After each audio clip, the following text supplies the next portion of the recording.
Now, remember the concept is keep it simple.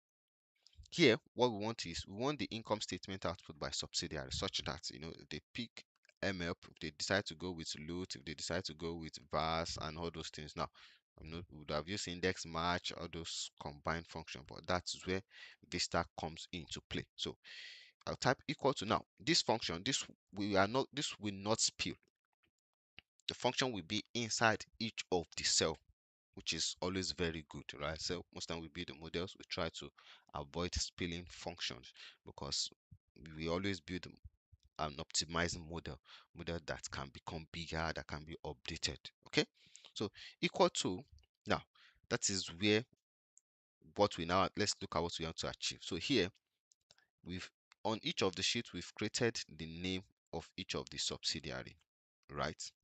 And now what we want is, by the time we click on map, right, it should give us only the income statement for this subsidiary. So to achieve that, I need two functions combined. As I said, VSTACK, that's a good thing about it. You can combine it with other functions. And this time we are going to use it with filter.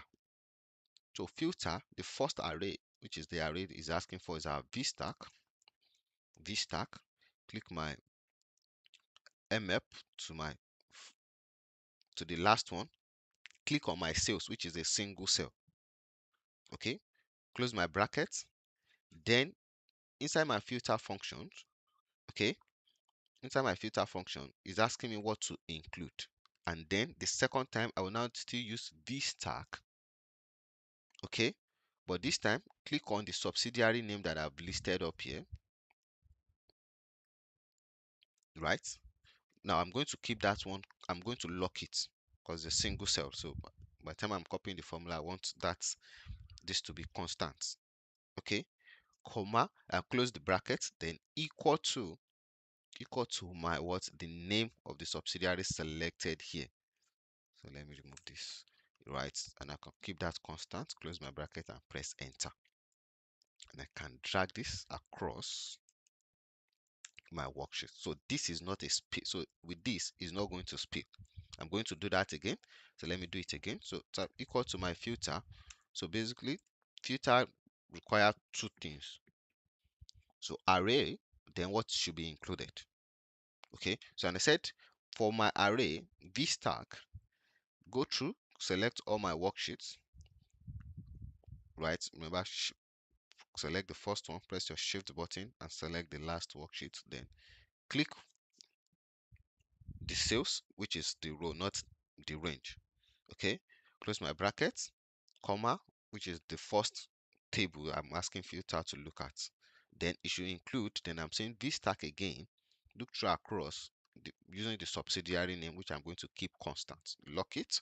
Okay, close my brackets, right, which is equal to what? They must be equal to the name of the subsidiary that is being selected here, which I'm also going to keep constant. Close my bracket and press enter. And with this, I can copy the formula across, and this automatically retain in each of the cells. So which means if I drop this down, go to loot, at least let me look at the last profit, 33, which is the same thing that we have in here. So you can also go to 5 just to be sure, the last, which is also correct. So this is how we make use of VSTACK, and this can save you hours, can save you time, right? As I said, it's not about the tool, it's about how we make use of the tool and the functions to achieve optimal functionality. And now I would, as I said, I'm going to upload this file, so you just look through the video description and you will see the link to download this file. So use this, at least you have the understanding of what VSTACK can do. Firstly, it can help you combine multiple tables into one. Then it can also help you to sum across data, different worksheets, and give you the summarized output based on what you want. So you can also use this and try how you can apply it into your own business case or your day-to-day activity. And we also appreciate if you can share that with us, so that this will also serve as a learning curve for or all of us. Once again, my name is Victor Ogundele, and what we've discussed today is introduction to VSTACK and how we make use of it in our financial modeling. Thank you.